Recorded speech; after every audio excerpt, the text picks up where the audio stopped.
I had a big draw to the event because there wasn't a U.S. team that finished last year, and I think just for me, I know I personally enjoy showing that like things are possible and you can put your mind to something and like figure it out.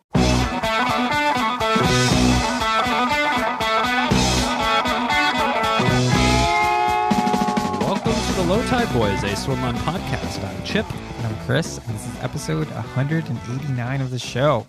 We've got an epic show for everyone that it's only fitting because the topic is an epic race, namely the second edition of the One Water Race. This ultra-distance, 250-kilometer adventure swim run is taking place from August 22nd through the 24th. And joining us to talk about the event is Team 3 USA, Alyssa Godesky, Jarrod Shoemaker, Kristen Smith, and Steve Keller. This was a really fun conversation recorded on the eve of their journey to Sweden to take on, quote, the ultimate proof of human capacity, ... again. USA, Go USA. But first, training update. We were just talking before the show. We haven't had one of these episodes where we have all the components of a normal episode in, but here's the training update. So if you've been following us along on Strava, you may have noticed we are smack dab in the middle of our last build for our second trip, pilgrimage to the Swimrun World Championship, taking place Monday, September 4th. Labor Day here in Labor Day in the States here. We will be laboring. That's for sure. Out in the Stockholm Archipelago. The volume has been high, the swims have been hard, and the run volume keeps climbing, and the swim run practices keep getting more and more ridiculous. Yeah.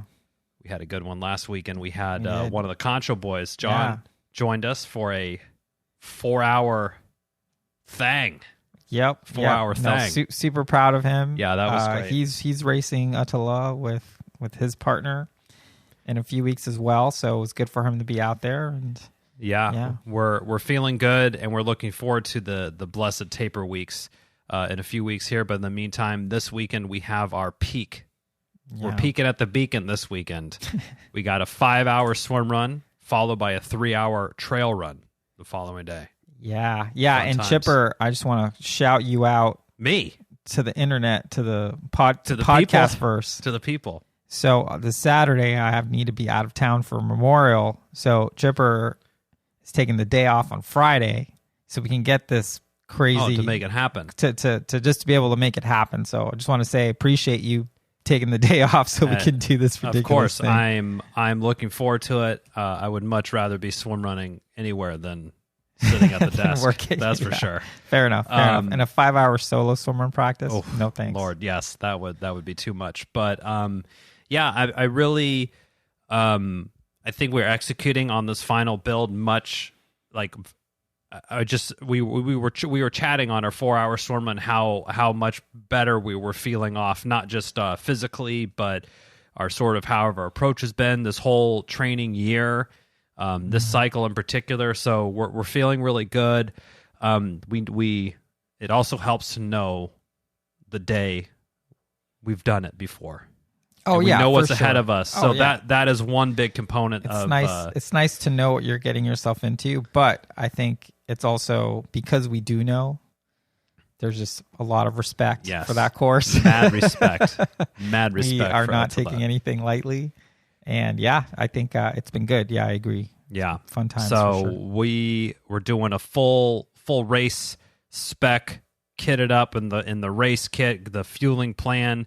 That's carrying been something. Ton of gels. everything. Every jumbo gel that you own is going to be in the Orno X this Friday.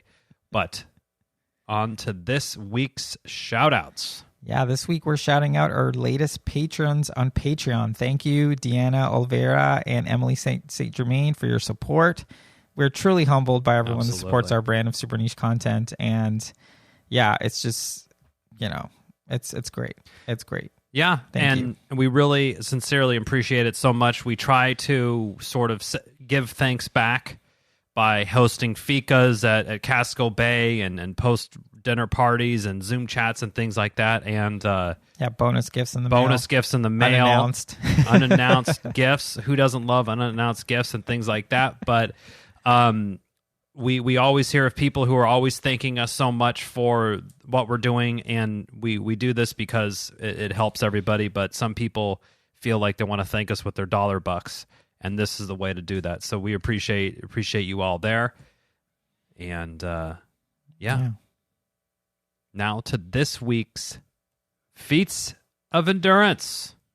This week we are giving preemptive awards to everyone heading to Norway this weekend for the 2023 edition of Rockman Swimrun. We have a small but mighty delegation here from the United States, including Matt and Sarah, Tristan, Amy, Marcus, and others. Godspeed all on the stairs and beyond. Weather is looking cloudy, rainy. It's looking interesting. Yes, and it's looking wonderful. It looks just perfect for Rockman Swimrun. I'm sure Rockman himself is thrilled with the weather outlook, no matter which way it falls. Yep. Make sure to follow along with everyone in the Low Tide Boys Strava Club. They're training for Rockman. They're training for maybe a turkey trot. It doesn't really matter. Maybe anybody can be in the Low Tide Boys Strava Club. Head to Strava, search Low Tide Boys, join in the fun. Now, wisdom nugget of the week. Yeah, so the proof you can do hard things is one of the most powerful gifts you can give yourself, by Nat Ellison. Now, ain't that just the truth? That just ties it right into everything we've been talking about today. Yeah. I love it. I think that's what, these big weekends that we're doing and the big volume that we're doing, it's like, yes, it's good for the body, to prepare the body for everything, but it's also good for the mind. It really is. I think starting from, this build basically started the week after you did Folsom. Yes.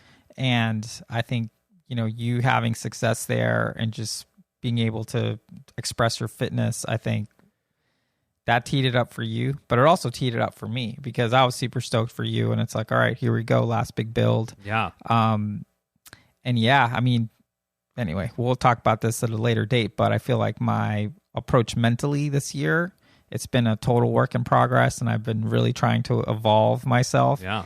I've noticed. We'll see. See Ask the proof me is in again the pudding. after ÖTILLÖ, because it's all the eggs are in that basket at this point.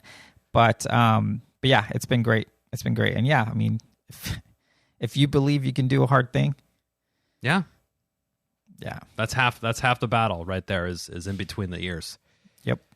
Now to this week's show business. Well, there's still time to get your nutrition strategy sorted out for ÖTILLÖ by our friends at Precision Fuel and Hydration, or any other race, to be honest with you. That's true. Make sure to check out their free online race nutrition planning tool to help you prepare for your big day. Yeah, we just had our friend the Concho Boy, who we spent several hours during our 4-hour swim run making him take gels, explaining gut training, explaining how he needs to fuel for this thing. And pretty sure we told him about the training tool. He went, checked it out, got his numbers, and then placed like a $200 order using the discount code LOWTIDE23. That's it. That'll save you 15% off. Nice. Good job, Chris. Thanks, man. That was in unison there. Teed it up. So we're happy to see John and Addison of the Concho Boys get all sorted for their fueling and hydration needs for the race. And like we said, any race, not necessarily a swim run. It could be your local trail run. It could even be grass pearls, a triathlon. They can help you prepare for all this stuff as well. They choose gels, electrolyte tabs, hydration solutions, all sorts of goodies, bottles, hats, even some swag, changing robes, which Chris dons, brightly colored. It's like the coat of many colors from Joseph, but it says Precision Fuel and Hydration on it. Actually, it just says Precision Hydration because it's so vintage. It's vintage. Before the logo refresh, that looks a lot like the original logo. Yeah, a logo edition, I think, is probably more so. Anyway, so head on over to our friends at Precision Fuel and Hydration. Save 15%. Link in the show notes, or you can also just input the code LOWTIDE23. Now, on to our conversation with One Water Race, team number 3, USA. Yeah, it was really great to connect with, what's basically the U.S. delegation heading to Stockholm to take on this beast of a race. As a refresher, One Water Race is a point-to-point adventure race covering the entire Stockholm archipelago with a total distance of around 250 kilometers, with 50 kilometers of that being swimming, including swimming at night and all this stuff. I think the longest swim is like a 6K swim or something. In this conversation, we chatted with the team about their experience at the race last year, how they're preparing for this year, and so much more. And if anyone wants to see this drama firsthand, by the time this show airs, the race will be starting a few days later. Yep. So you want to make sure that you check out the live broadcast, which is going to be available at onewaterrace.com. And then lastly, I'd be remiss if I didn't let all of our listeners know that there's just a ton of One Water Race content for y'all to consume before the race. You can check out our interview with race director Thomas Ogunder that we did back in December 2021. A 4-part series recapping last year's race. So all the links are in the show notes, but anyway. Teams from the USA, winning teams, all sorts of stuff. Everything. The winning team, the race director, Australia. We just got a DM from Rob, who's heading there now. He's getting on the plane now. Rob Preston.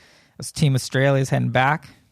Yeah. So it's gonna be ridiculous. And if you are captivated by this as well, One Water Race has I think it's an 6 or 8 part kind of little mini series. There may be 10 to 12 minutes videos on there, kind of teasing it out, interviews, that sort of thing. But this conversation with Team USA was really awesome. And I think one thing that they learned from last year was they wanted to make sure they were gelling on the teamwork aspect. And to me, what really came through in the interview was just how well they all were vibing with each other, and just they had the camaraderie and the friendship and the bond. It feels like they definitely have their best foot forward heading over to Sweden. Totally. Yeah. I mean, from this conversation, you can just tell that no matter what happens, they're going to have fun. Yes. And that's just a good way to be, I think, for something that's 250 kilometers, super cold water, rough seas. Absolutely. This race is a beast, and we're rooting for Team USA, that's for sure. For sure. And it has one of our favorite swimrun race directors, Kristen, co-race director of Swimrun Lake James. That's right. So it's hard not to root for Team USA.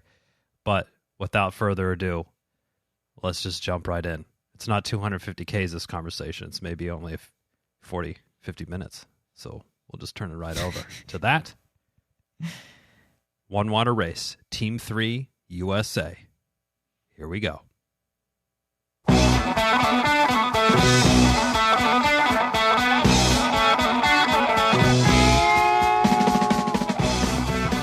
All right, we're super stoked to welcome to the show Team 3 USA, Alyssa Godesky, Kristen Smith, Jarrod Shoemaker, and Steve Keller. Welcome to the show, guys. Thanks for having us. Well, at the time of recording, we're recording this on a Monday. It's 14 days away from the One Water Race. If you didn't listen to the intro and just jump straight into the interview, I don't know who does that, but if you did, this race is 250 kilometers with 200K of running, 50K of, even just saying it sounds ridiculous, right? 50K of swimming, continuous. Two team members, Jarrod and Kristen, were on the inaugural race last year, and this year the team is being reconstituted a little bit. So Jarrod and Kristen, let's start with you guys. What made you want to come back to this beast of a race? I wanted to finish it. That was after I said I'm never going to do it again. So. How long does that last? Because I feel like if you're in the endurance space, you do something, you're like, never, you swear it off, never again. And then is this like a 2-week thing, or did it take a little bit longer? I think it was like 3 months. Oh, okay. Oh, that seems like an average. And I had other people telling me not to do it again. Like my wife, other friends, people I work with, they're like, that was crazy. I'm happy that you tried it. It's good. You're good. It was a good 2 to 3 months before I said, I know I can finish it. I kind of feel like I have to do it again and finish it and actually train this time, which we can get into that later. And how about you, Kristen? It's like, hey, I can be on the boat. I can yell at these people again another year. Sounds like fun. Or what was the journey for you to come back this year? Honestly, I'm going to start with the same thing Jarrod did. I want to finish. It's one of those things where you just can't not finish. So, and I got like a really good understanding of what I needed to do last year being on the boat. And, I mean, essentially being like the mom of the group. I mean, these three get to perform and I literally kind of do everything else. So it's such a cool spot to be that, I just want to come back. And honestly, I learned so much last year. I'm like, I got it this year. I got a good team. I'm ready to come back, and it's definitely very exciting. I can't wait. It's awesome. Yeah, we were excited to see you two as the cornerstones for the only team from the United States this time around for year 2 of the one water race. Obviously, not finishing, disappointing, and that left very much an itch for you both to be scratching. We don't have to rehash old memories, but what were some sort of key takeaways that you had from the race of, like, you know, once you got over okay, I'm going to do it again, what were some things that you're like, I definitely want to nail and work on these few things to improve to really set yourself up for success for attempt 2? Yeah, I think that's a good question. And that was one of the first things I thought about when I wanted to do it again was, what did I do wrong and what can I do better? And part of it, and, you know, this might come off both, I don't know, arrogant and whatever, but like, I was a pro triathlete for 15 years. I trained my butt off. I kind of have good fitness. I'm a good athlete. And so I go and do adventure races and I can get away with doing them off of almost no training. Mm-hmm. And I thought I could get away with almost no training for this and just suck it up with like 8-9K of swimming a week and do it. Yeah. Not the case. Did not work. Yeah, not the case. Did not work. You know, I hate swimming with paddles. So I barely swam with paddles last year. You know, it's kind of one of those things where I just thought I could just suck it up and do it. And I didn't. So for me, that was the biggest thing was really training for it and doing the right things from a swimming perspective. I'm not too concerned about the running because there's a lot of bushwhacking and walking. But yeah, it was so much more swimming, and the swimming was so much harder than I thought that's what just wrecked me last year. And, you know, I trained, I'm not saying I didn't train, but I definitely have swum, you know, over 20K the last 4 or 5 weeks, which I honestly never even did when I was pro triathlete. So, so I've been swimming more than I have now. And these guys are laughing at me because like I always focused on speed. Even when I was doing Ironmans, I focused on going fast. Sure. And because efficiency was important, but now it's just, hey, get into the groove and just be able to swim 2K without even thinking about it. Yeah. So I mean, that I think that's really well, points really well taken. Now, Alyssa and Steve, it's too late for you guys to back out. First, just put that out there. And 2, so you obviously, know what you're getting yourselves into. There's plenty of videos. You can spend hours on YouTube just watching the humanity of it all.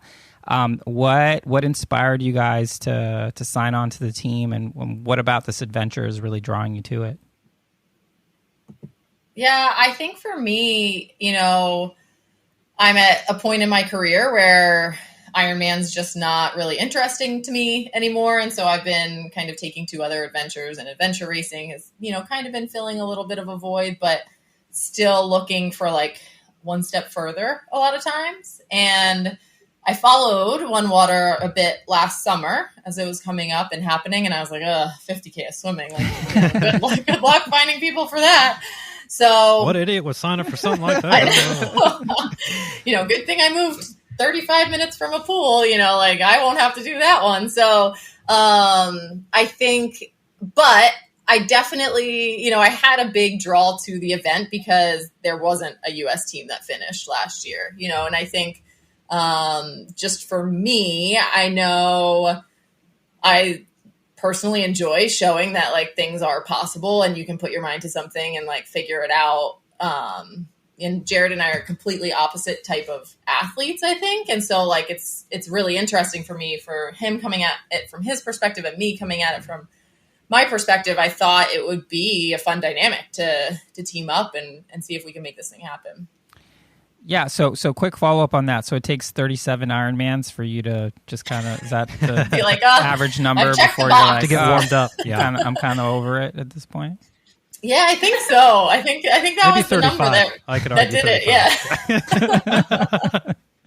All right, and Steve, so there's all these videos out. One Water Race is doing a great job, pumping this thing out. And there's a video of you where I'm gonna misquote you, but it's like, yeah, I don't really enjoy swimming, I think was a paraphrase of the quote. And obviously, you also know that it's 50 Ks of swimming. So how are we reconciling these two forces? Points? Yeah. I don't think this race is going to do anything to change my opinion about swimming. No, I got a message from Alyssa, and didn't know anything about the race, and she caught me at a good time where I had done a bunch of Ultraman races and triathlons and really didn't know what I was going to do next. And I was having conversations with my close friends, like, I just can't figure out what my next adventure is going to be. And she sent me this message, and it was like 6:00 in the morning. And I think by 6:30 I'd responded, and it was like, all right, I'm in. And she's like, no, pump the brakes. We're still interviewing a couple other idiots. It's like, have some breakfast first. Yeah. Have coffee.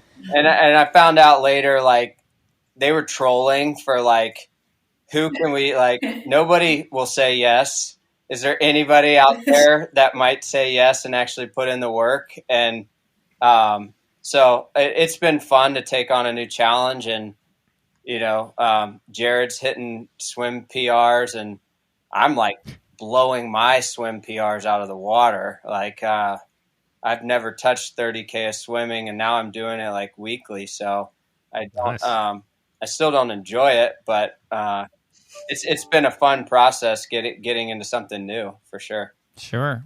So in terms of familiarity with swim run, I mean, what we saw last year, obviously, the Swedes and Adriel, they're world championship swim runners. They're all world champions multiple times over. Yeah. And it seemed to us that that's just a huge advantage, just not just being able to practice on part of the course, if not all of it, but also just having sort of the technique of swim run. Is that something you guys have been working on in your training to just kind of make sure you get your transitions dialed and things like that and sort of understand tethers and whatnot? Yeah, Kristen and I put them through a crash course on Nice. that, for sure. It's been interesting. And one of the things that we also, Kristen and I, realized last year, and I had a bit of an inkling going into the race, was that, yes, it's a swim run, but it's also not a swim run. Mm-hmm. It's an adventure race that's only swimming and running.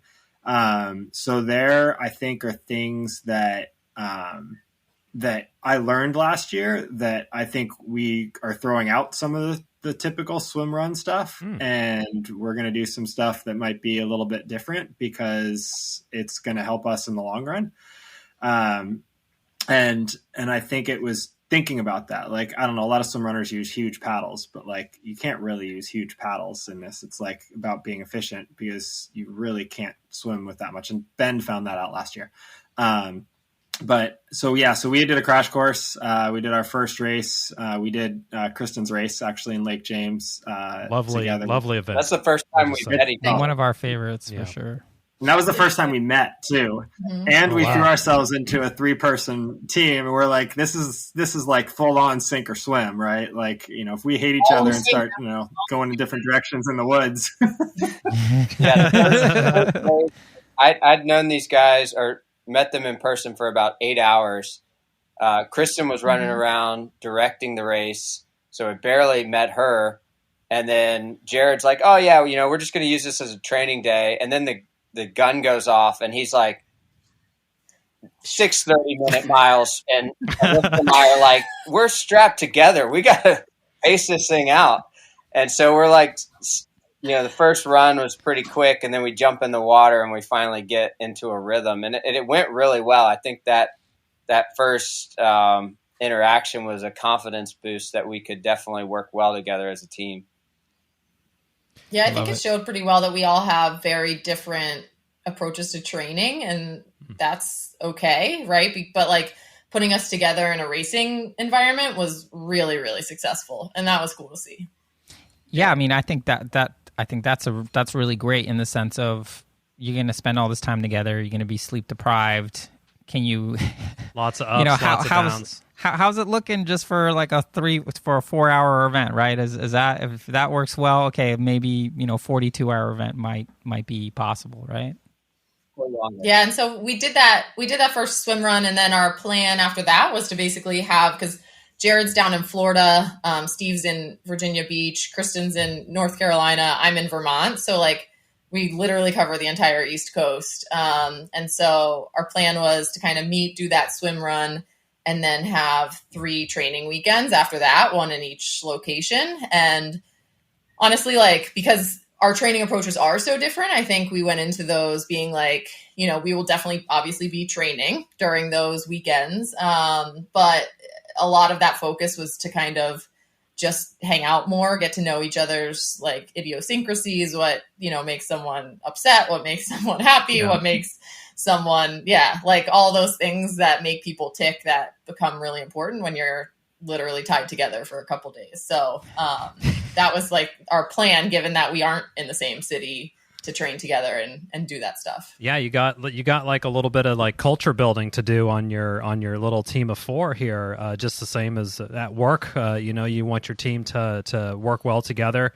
I love the idea of the little camps and training sessions. Was there anything specifically like, on camp 1 we're gonna work on heavy swims or on sleep deprivation or anything that you were working on, or was it really just kind of going through the flow and the motions of it?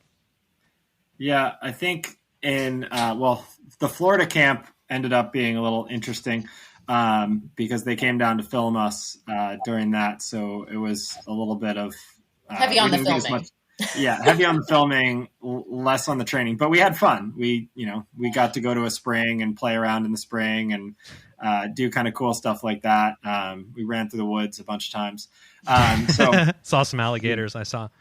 Yeah. So there was funny stuff. They learned where my limit is on certain things with that, but it was fun. It was good. Honestly, it was great. And so our second camp, we went up to Steve's house, and Steve likes doing a lot of longer stuff. So I actually thought of this idea when I was going through and saying, how can I do things better? And so my idea, which Steve then helped plan out, was we should swim on the hour every hour for like 10 hours in a row.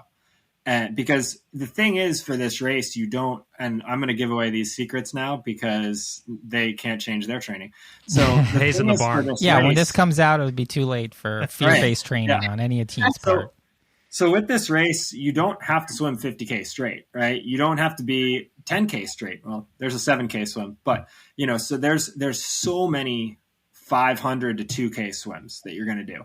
So in my mind, I'm thinking what we're doing is swimming over and over and over again, but not in a row. So yeah, basically Steve planned it out, and we swam at night, which was their first experience of night swimming. And then we drove over to a state park and kind of camped out on the beach and literally swam every hour on the hour. We just randomly decided how far we were going to go. Sometimes we did 1,500 2K. Sometimes we just did 600. Steve and I went for a couple of little runs in between. Sometimes we just sat and ate food in between. So we kind of came up with that because that was mimicking a lot of the demands for the race from a swim perspective, which was something that we kind of needed to figure out.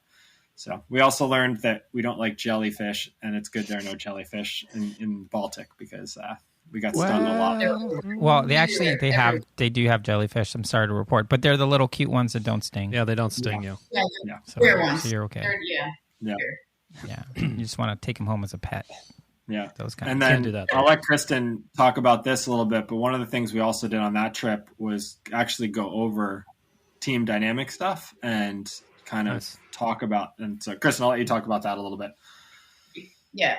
So, one thing I kind of learned last year with that is it does come down to like a really strong team dynamic. And, kind of like Steve said, we definitely did kind of troll a little bit for our fourth member, but I kind of wanted to work through things of like when it's going to get difficult. I've told these guys several times, it's not, if you're going to get cold, it's when you're going to get cold, how long you're going to stay cold for, eating habits, personality type stuff. Like Alyssa was kind of touching on a little bit, like if Steve's a 5, we need to have to sit down and have a powwow and chat it all out, because we can't keep going another 12 hours if there's something that we kind of need to like sit down and talk about for like 5 minutes or something like that. So, and one thing I did actually do with these guys this year was I made them all take personality tests, so we can like really kind of figure out who we are, because we are going to get tired. I won't be as hungry as they are, but they're physically, I know these guys can do it, right? So it does kind of come down to the mental game. So, sitting around and talking about this kind of stuff, there's so much value in it that's kind of underestimated sometimes, I think. But we had a really good talk about, I can't hug Alyssa. But no, I'm playing Alyssa. I can definitely, you're going to get a hug. But yeah, I'm a hugger, Alyssa. You know that. At the lighthouse. But yeah, so just push me in the right direction and I go. Right. Look, I got you all day long. So yeah, it was, I thought when we were up in Virginia Beach, we had a lot of good conversations. And on top of that, we've made it a point to talk a lot on Zoom calls and emails and lists. And it's kind of just going into the test is way more prepared this year than last year in terms of like the strength of our team. So it was cool. I like that. I like that aspect of the team. Yeah, that's a great approach. I love, and I heard this number system, and I don't know if I saw this in one of the videos, but is this something that is common kind of in the adventure racing space, or is this something that you all sort of came up with about giving is it sort of like a how you're feeling grade, or how would you describe it? Yeah. I mean, I don't say it's common in adventure racing, but I'd say in adventure racing, there's a lot of checking in with your teammates, because you want to know how somebody's feeling, what you can help them with. And the problem comes when everybody's low and everybody's in a bit of trouble. And so it's trying to stave some of that off so that there's, only one person who gets low, or hopefully not 2 people at the same time. Yeah. Right. So it's trying to nip those problems in the bud. And that's one of the things we talked about a lot is if you got a problem, like whatever it is, say it, talk about it, because whether it's, Steve getting pissed at me for swimming too slow, whether it's, I feel like the tether's too short, you just have to say it, because otherwise it stews in your head and you're not going to do it. And honestly, those were 2 things that came up in our last Oh, I'm just going to make up some random example. Oh yeah, these 2. Yeah. Yeah. So Kristen, I want to ask you a question. Your badassery is already in the historical record. Everyone can listen to episode 65 of the Low Tide Boys podcast to hear all about how your first swim run was the World Championship and all this stuff. How are you as the boat captain, taking everything you've learned, sort of gelling with your team, and how are you thinking of sort of deploying everything you've learned like during the race? Obviously, got to make sure people stay fed, got to make sure people are going the right direction. I mean, there's so many things going on. How are you thinking about either compartmentalizing it step by step, or kind of what's your approach going into it? Honestly, one thing I actually told people last year is one of the coolest things, like one of the great feelings last year was how present I was in this race. I guess it's not so much compartmentalized as it is just, I know what I have to do in terms of, I guess simple as by saying, I got food, I've got gear, I need to, work on navigation. I need to make sure these guys, have the maps they need to have and know exactly where they're at. Sometimes I was giving bearings, sometimes I wasn't, but a lot of that stuff was happening on the boat. But it's just, I understand my checklist of things I had to do. And I honestly, it was funny. I was telling these guys last year I was like, man, I'm going to have 5, 10, 15, maybe an hour downtime. I'm going to be chilling. These guys are going to be out here super hungry, cold, right? I never once had a down moment ever. And I did. And it was while drying gear, and it was 30 minutes. And then before I knew it, there was a camera in my face. So like there was absolutely no downtime. So it's just one of those things where I just get all their gear and all their stuff, and then I just organize it and make it all happen and label things and have a system in my head where you just go for as long as they go. So, but it's a lot of fun. It really, really is. And I don't even know how many steps I took on that boat, but I probably covered as many miles as you guys. Just kidding, Jarrod. But yeah, so it's just that's a lot of pacing. It's a trench. Yeah, I mean, after we got off, the last island where we got out, I was like super proud of my space. I was like, you guys want to come see my space? Like, there's this, there's that, there's this, and I go from here and I go from there, and this is where I, we'll go boil water, blah blah blah blah. So it's just, I don't know, you kind of get attached to that little spot. So, if that answers your question. Nice, and that's good. I love you're like the vibe manager for team 3. Pretty much. Vibe manager. Yeah. Absolutely. Love it. And Absolutely. you guys, I mean, it's definitely coming across. Huh? I got a megaphone for this year. Oh, there you go. You could yell at him. Yeah, and I mean, it's a really interesting spot on the team because you're not doing as much. You're still hitting your steps goal for the day, I assume, but you're not out there swimming and running on the islands. But you are a tremendous piece of the team with the navigation and the maps and everything. And I think at surface level, some people might go, "Oh, they're just driving the boat around and like picking them up, docking it, and like throwing some goos at them, and then taking off to the next one." But it's definitely much more than that. But yeah, really happy to see you back in the captain's seat there.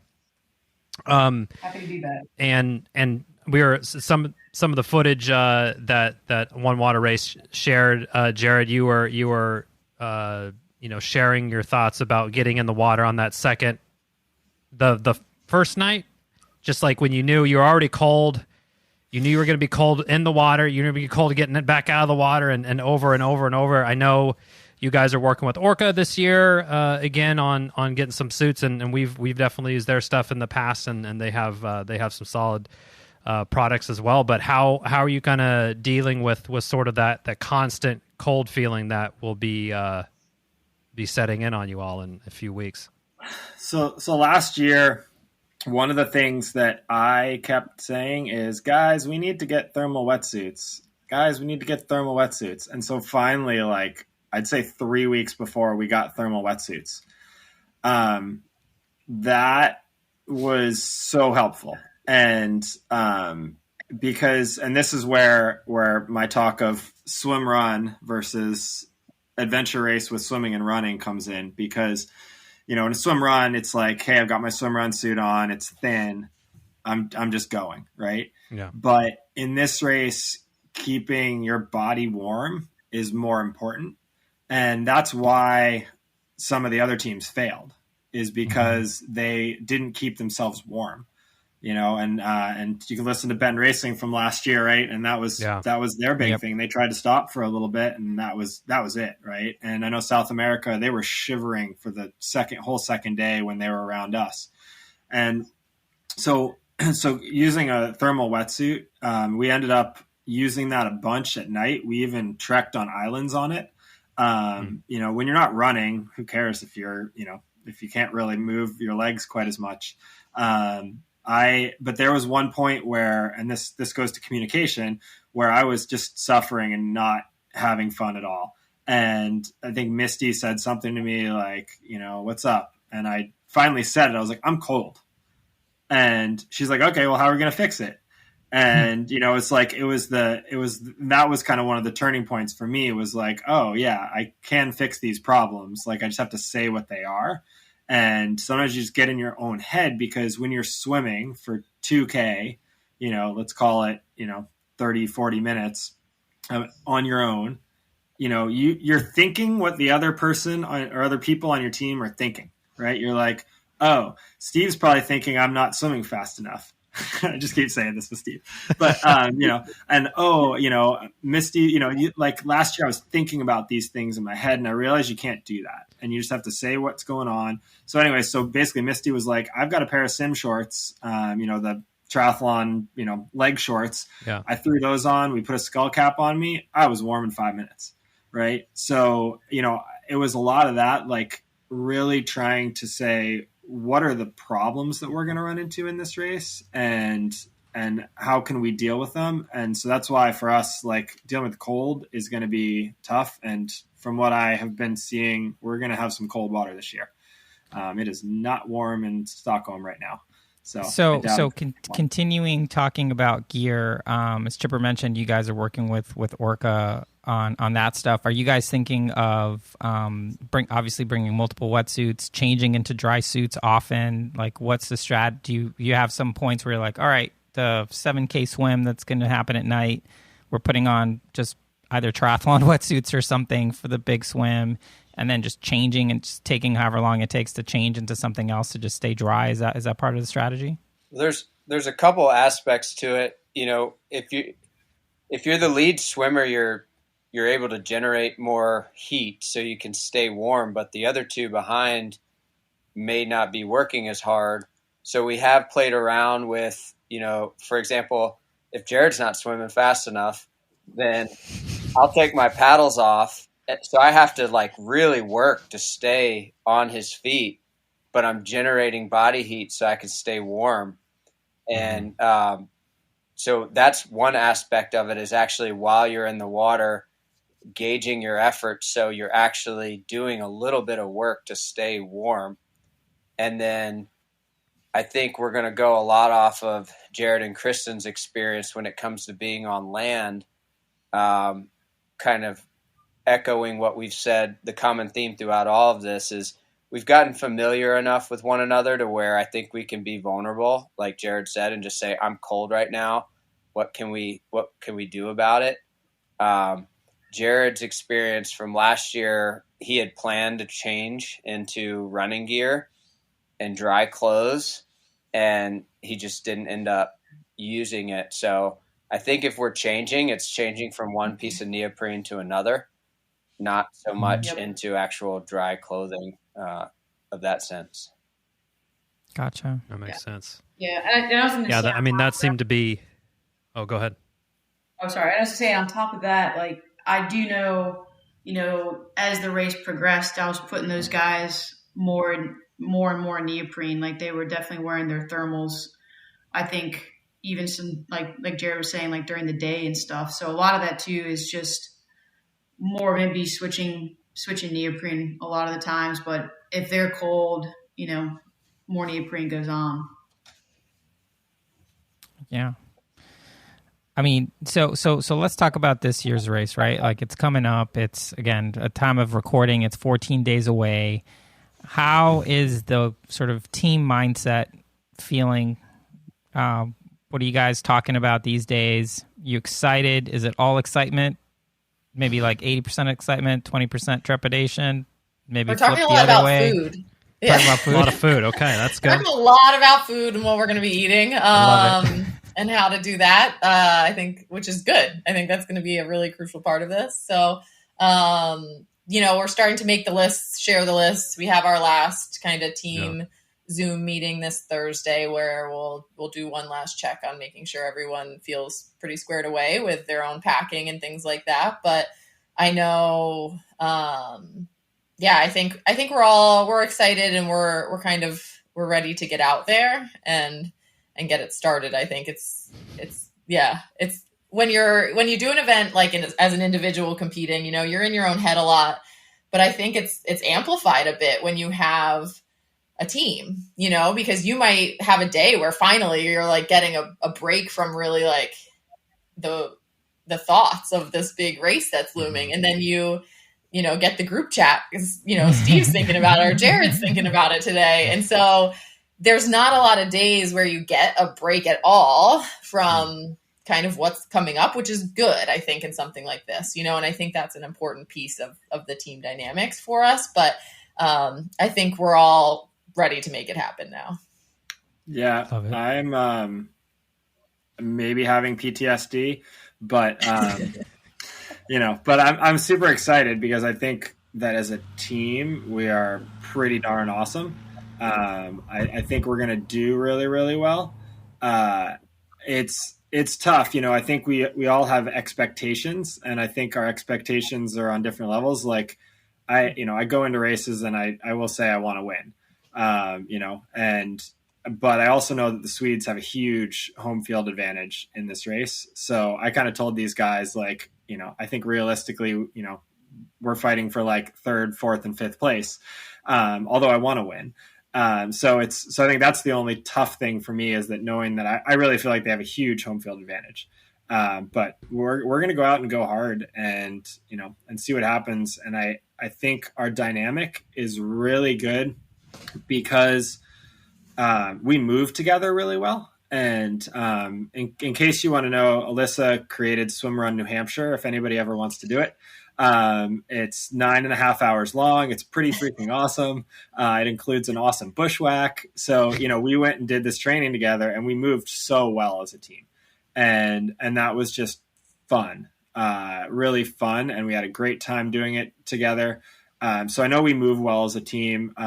Steve's swimming is, for as much as he kind of said he wasn't a good swimmer, he's an awesome swimmer. Like, he's not going to out sprint me, but he can swim all day long.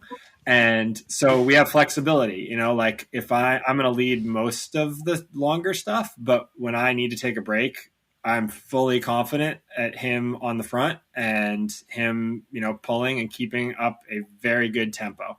I'm still working on his sighting. And that is the one thing that gets me really, really mad is going off direction. I'm like, it's like, the PTSD is getting triggered. Yeah. Why is your eye twitching, Jarrod? Yeah. But, and that's the hard thing with 3 people is it's different than 2 people. Right. So, Right. You're really trying to put all this together as a 3-person team, which is dynamically very different. But yeah, I'm excited for us. I think we're going to have a great race. I think we're going to have fun, and it's a cool team. Yeah. Awesome. Who's been to Sweden before? Obviously, Jarrod and Kristen, you guys have been. Alyssa, Steve, first time? Nope, never been. First time, yeah. So we have some culinary recommendations, Ooh. which is got to make sure you hit the fika, get some coffee, get some Canel Boular, all the Multiple. Boular, Yeah. cardamom Boular. I forget how you say that one, but yeah, they're it's Something all like it's all that. super good. So maybe save it for after or before if you're like us. But yeah, Sure. you guys are gonna have a great time. I mean, we really enjoyed Sweden when we went last year, and can't wait to go back there for our own ridiculous life choices a few weeks after you guys. But I guess final question for you all is, you mentioned a little bit kind of like what success looks like, which is finishing, obviously. Any other sort of micro goals along the way, like you want to get to a certain point by a certain time, or is it really just like team cohesiveness, getting to the finish line and just racing? I want to give these Yeah, I guys a think- big hug at the end. I want to still enjoy Yes. being around each other when we get to the end. That's really important, Yeah. that we Yeah. we don't just Love that. check a box, but we actually enjoy it while we're doing it. I love it. Yeah. Yeah. I want to touch the lighthouse. That is honestly my goal. And I will touch the lighthouse and I will not race again. That's funny. That's kind of what Adriel said as well. He Yeah. just wants to do it one more time, and if everything goes Yeah. well, then he never has to do it again, which is seems No. seems like a good goal. Yeah, it seems a Awesome. little naive to maybe think that we can have a good time and get to the finish and be competitive racing, but I think that's the goal of the trip. So we're looking forward to it. No, I love it. I mean, if that's how you're going into it, it's like, hey, this is a journey. There's going to be adversity. We all know this, right? And can you keep smiling? Kristen's goal is to find me a hot dog along the way, because that's all I want when I'm racing is hot dogs. Or hamburger. Hot or dogs. cheeseburger. Whatever. Yeah, that's all I want. Yeah. Like Like in a dirty bun? water dog? Like Yeah, in the middle. Oh, Like with like ketchup and mustard or something? like Yeah. 2 or 3 of them on a bun at once would be amazing. Yeah. Wow. mercy me. They had one at an Before aid we- station at ÖTILLÖ. They actually, Yeah, sausages. I passed on it though. Yeah. Oh. I didn't. Awesome. Well, the One Water Race is coming up fast. It's taking place on August 22nd. There's going to be a live stream. There's going to be all sorts of media. Just go to YouTube or wherever, or maybe onewaterrace.com. I think they'll have all the information there. Yep. You guys, we're rooting for you. Team USA, here we go. We hope you have a great time. And we'll be cheering for you, as will all of our listeners, I'm sure. So thank you guys so much for taking the time and coming on. Absolutely. Thank you guys. Thanks, guys. Yeah, appreciate it. All right. Happy travels. That's it for this week's episode. Thanks so much for listening to the show. Make sure to subscribe wherever you listen to podcasts and leave a rating or review, since that's the best way to help other people discover the show and the sport of swim run. Check out our website, lowtideboys.com. That's boys with a Z, for swimrun resources, including gear guides, tips, how-to videos, and so much more. Make sure to check out our meme page at The Low Tide Boys on Instagram. If you have any questions or suggestions for the show, send us a DM or email us at lowtideboys@gmail.com. We'd like to thank Riding Easy Records for our show music, and of course our wives for their support and tolerance of our swim run and other activities. Lots of activities. Lots of activities. Finally, you can support our efforts on Patreon. Until next time, get out there and go for a swim. Then a run, And then a swim, then another run, then another swim. then run some more. Just keep going. Let's go. And then stop at some point because, And fuel. Don't forget to fuel. Gotta fuel Of too. course, yes.